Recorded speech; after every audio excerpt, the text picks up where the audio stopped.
It has indeed been a great and fruitful day with excellent presentations and brilliant panel discussions, imparting immense knowledge and providing thought-provoking solutions. Well, now to sum up the discussions for the day, it's time to invite our last speaker to deliver the valedictory. Our speaker for the valedictory is a dynamic and versatile architect with a vast experience of over 30 years in the field of architecture and design. He completed his bachelor's in architecture from the prestigious Chetti College of Architecture and has initiated the extensive use of architectural and design tools in the form of computer hardware and software which aid the complex process of creative visualization and detailing. He believes in an integrated approach to design by challenging conventional beliefs of aesthetics and planning. Ladies and gentlemen, please put your hands together for architect Ratan J. Batliboy, Ratan J. Batliboy Architects Private Limited.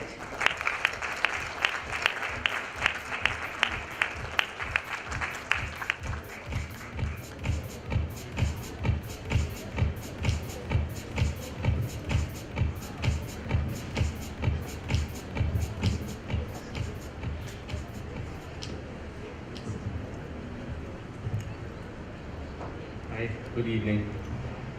For a lighting conference where the speaker can't see the audience, that's bad news. I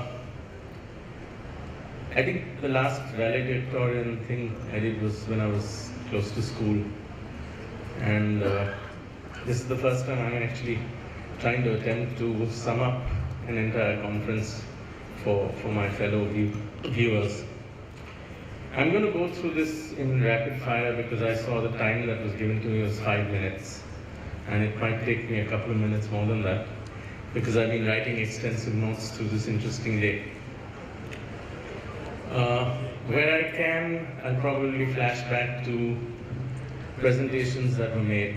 And some of the concepts that I might talk about are personal issues, but I'm going to try this anyway. So we opened with a beautiful legacy. Andre came up and gave us his compact version of 50 years of being in the field. It sounds like when we were sitting with our grandfathers and, he says that we never had electricity and we never had phones and we never had TV and we never had airplanes, etc. But it was beautiful because here you could see a man who is right up to speed with everything that's happening in the world today, and one of the good lighting designers of this world. And thank you very much for bringing up that keynote very clearly.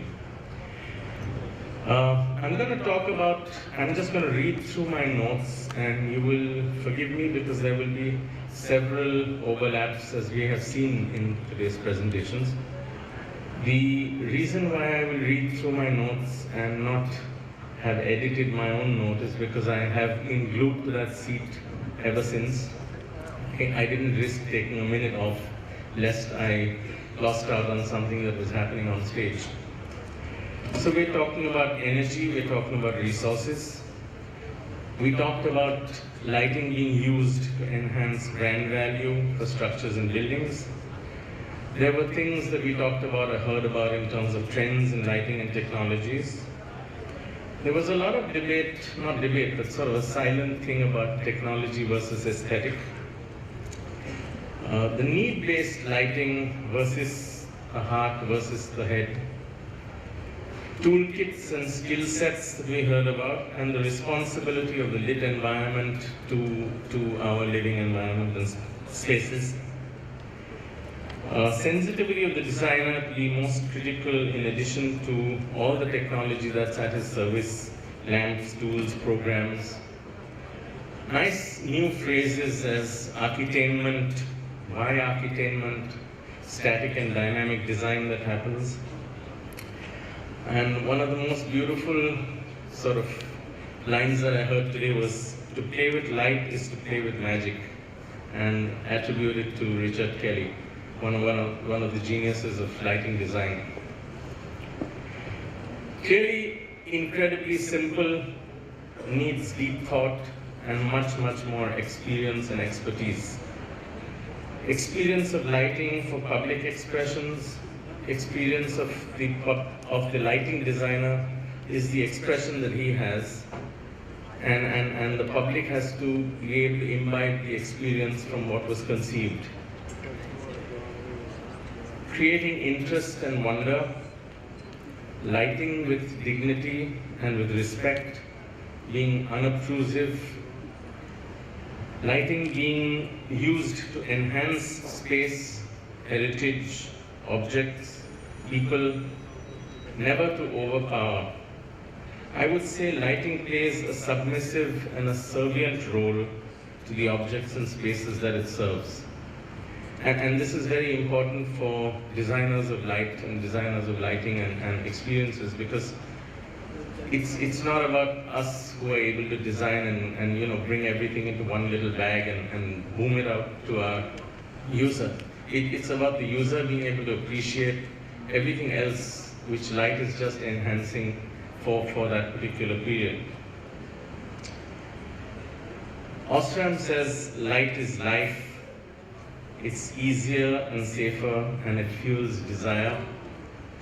Taking advantage of free daylight and channelizing it into highly effective light design was what Nancy talked about earlier. Lighting surfaces and not volumes. I think there's a lot of deep thought in just that simple line of being able to light surfaces and not volumes. Using daylight to balance the lighting engineering that one does today. Lighting for mood, lighting for public, lighting for private spaces. LEDs, the hero of today's lighting. Small source, small optics, grazing technologies that can be achieved. Stuff that we've never been able to design, never been able to dream of before. Or we always dreamt about it, and we were always told by our manufacturers or lighting designers or suppliers that that kind of light does not exist. Well, today it does. And that we're hearing is only the base camp of today, because new OLEDs are already in the marketplace in terms of research and development. The big question of overlighting. One very interesting thing that I heard today was India is blessed with daylighting. And I think that's a very lovely way of putting it. We sort of take it for granted. And for a few of us who travel a lot, we realize how blessed we are with just having a sun, just having the sun shining down on us all the time. We talked about lighting, restorative lighting. I like that very much. We work more, we travel more, we have more stress today in our lives. And it's beautiful to be able to get into some space which is not overly lit, maybe in fact communicating with the darkness therein and allowing us to restore ourselves, charge our batteries. Designing light on a system of quality and not on quantity was what David was talking about, David Skelly. The balance of brightness and darkness, the sense of mystery and imagination.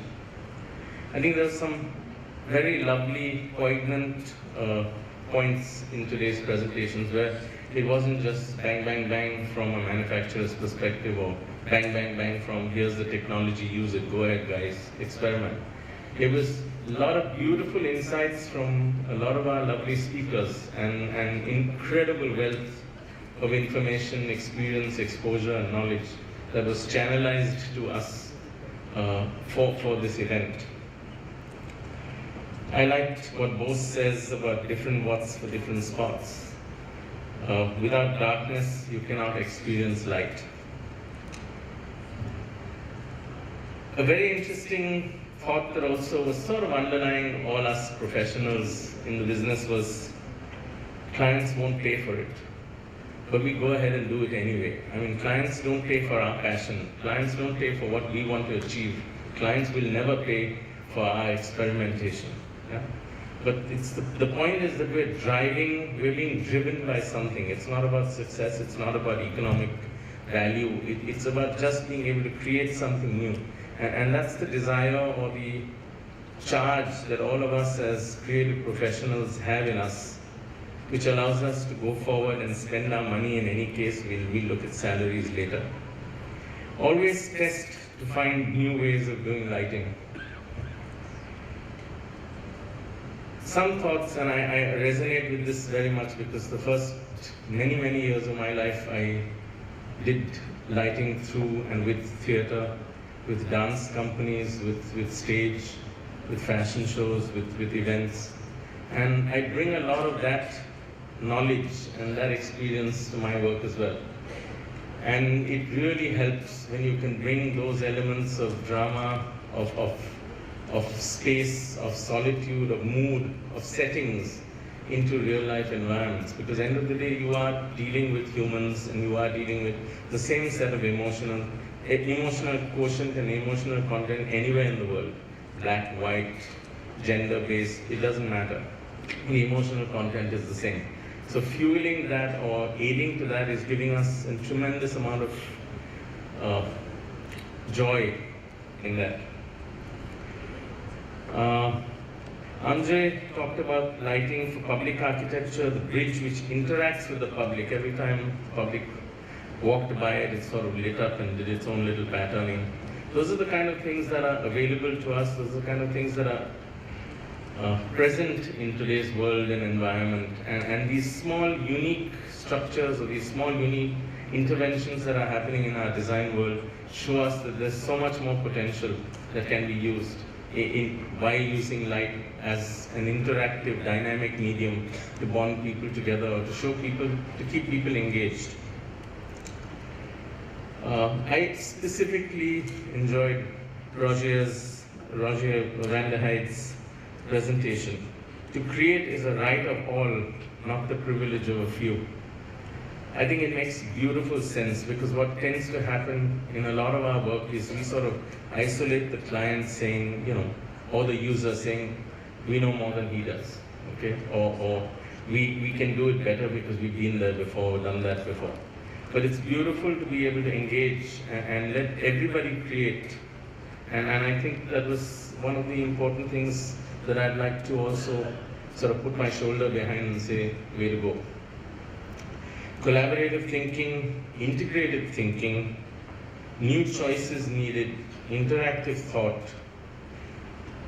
I always, when I do large public projects or urban design projects, I have a slide that says, architect